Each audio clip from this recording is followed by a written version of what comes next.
Mon mur est un asile psychiatrique à ciel ouvert où j'ai pour devoir de les guérir un à un par ma méthode anticonformiste.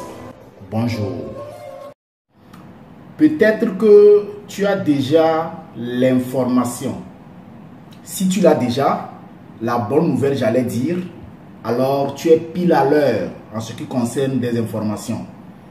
Mais si tu n'as pas encore la bonne nouvelle en ce qui concerne la légende Didier Arafat, alors là, je t'offre une exclusivité.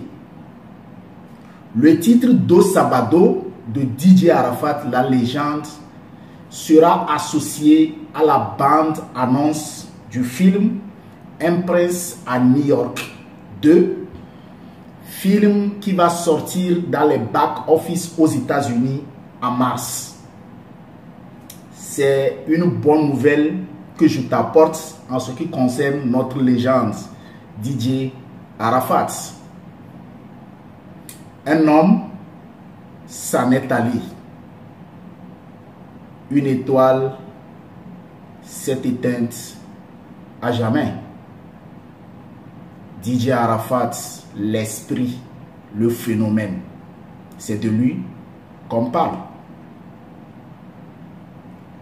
Dans cette vidéo, je vais essayer de te faire comprendre le phénomène Didier Arafat, le mystère, la légende que l'homme a pu construire.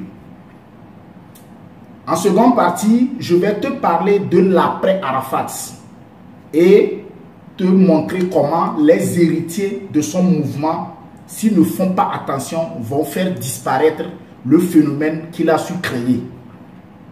Et dans cette analyse de l'après-Arafat, je vais donner des pistes, des approches de solutions à ces héritiers-là pour qu'ils puissent mieux relancer son mouvement. Sinon, j'ai peur, le phénomène Didier Arafat va disparaître comme Douksaga.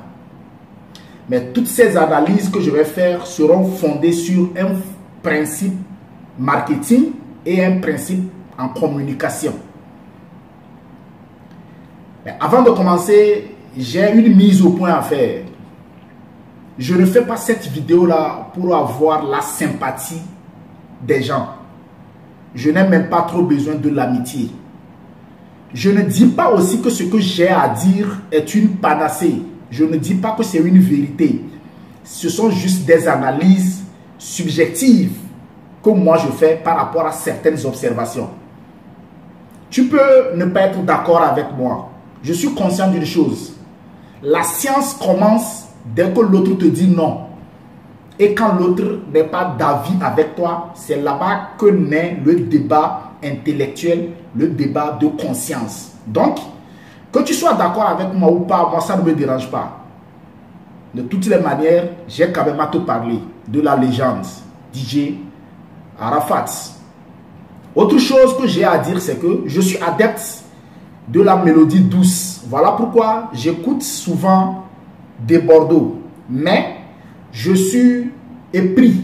J'aime le charisme, la personnalité, l'œuvre, la légende de Didier Arafat. Sinon, en réalité, en termes de mélodie, je préfère des Bordeaux, les Koumfa.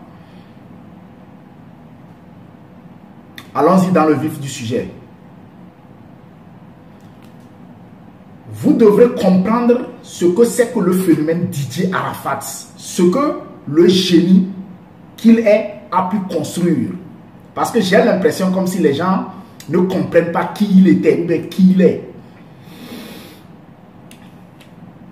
La première des choses, c'est que Didier Arafat est une marque.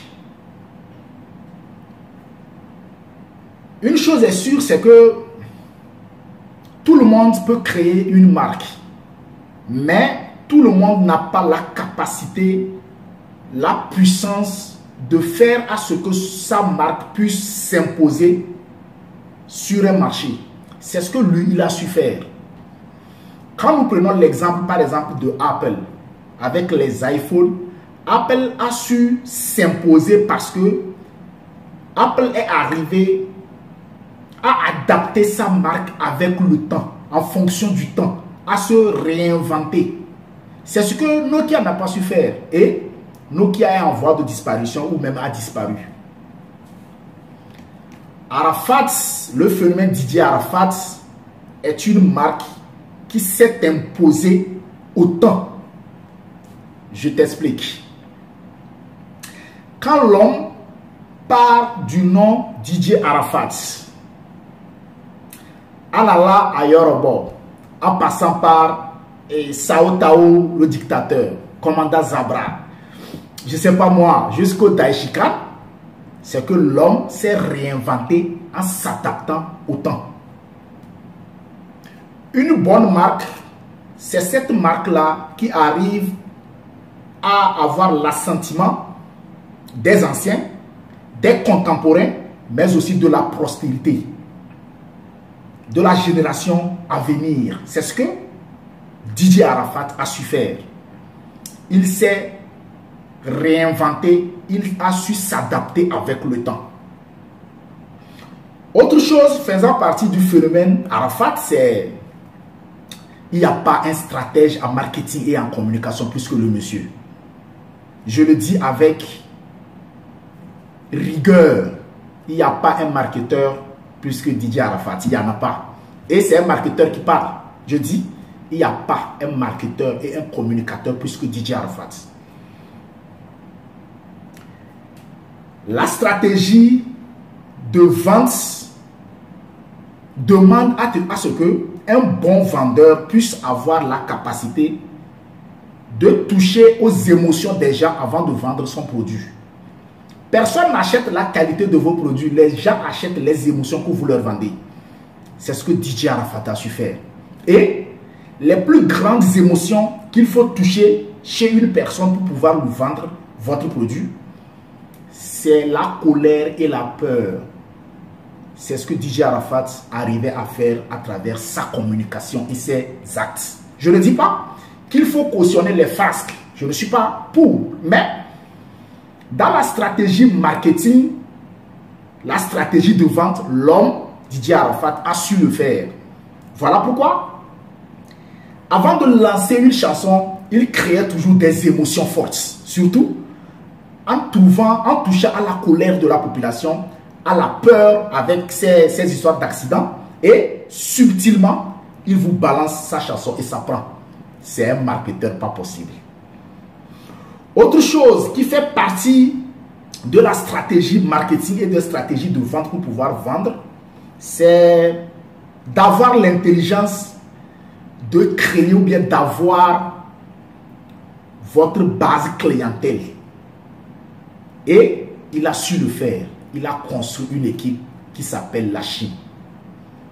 En stratégie marketing et vente, il y a 4 étapes qu'il faut respecter. Nous avons des suspects qu'il faut arriver à transformer en prospects. Faire des prospects vos clients. Mais ce qui est difficile à faire, c'est de transformer vos clients en ambassadeurs. Un ambassadeur, c'est une personne, mais c'est des gens qui ne jurent que par vous. Ils sont capables de mourir pour vous. Ça, ce sont des ambassadeurs. C'est ce qu'il a su faire. En créant une base, sa mafia qu'il a appelée la Chine, avec aussi ses amis, son entourage, qui sont prêts à mourir pour lui. Et ce qui fait que, même si certains le rejettent, il a déjà une base de clientèle qu'il a appelée la Chine qui va consommer son produit. Un phénomène, ça n'est allé. Non, c'est un esprit, le gars. Autre chose, c'est qu'un bon marketeur doit avoir l'intelligence de respecter sa base clientèle, c'est-à-dire ses ambassadeurs. Et c'est ce qu'il arrive à faire. Vous avez l'impression comme si c'est sa Chine qui le commande. Il leur offre ce qu'ils veulent. Mais en réalité, c'est un game, c'est un jeu qu'il contrôle. Il respecte tellement sa Chine. On a même l'impression comme s'il respectait plus sa Chine que sa famille. C'est une impression, mais c'est ça un marketeur aussi. Vous devrez être dévoué à votre base clientèle et il a su le faire. Une chose qui fait aussi sa particularité, sa force, c'est qu'un bon marketeur doit savoir parfois faire de la communication virale. Ça s'appelle le guérilla marketing. Parce que ça permet de violenter la psychologie des gens qui sont en face de toi. Voilà pourquoi vous allez remarquer que l'homme avait cette habitude de faire une communication très virale. qu'on appelle le guérilla marketing. Et une dernière chose qui faisait la force de l'homme, c'est que vous ne pouvez pas être un bon marketeur, un esprit, si vous n'avez pas la sympathie, l'antipathie pour les autres. Parce que le monsieur avait un bon cœur. C'était un esprit. Le seul bémol, parce qu'il faut le dire, les génies ont aussi leurs points faibles, ont aussi leurs bémols. Le seul bémol de l'homme, de Didier Arafat, c'est qu'il n'a pas su se vendre cher.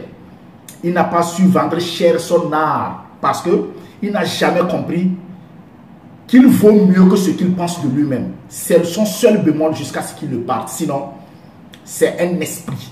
C'est une légende. C'est un marketeur qui parle.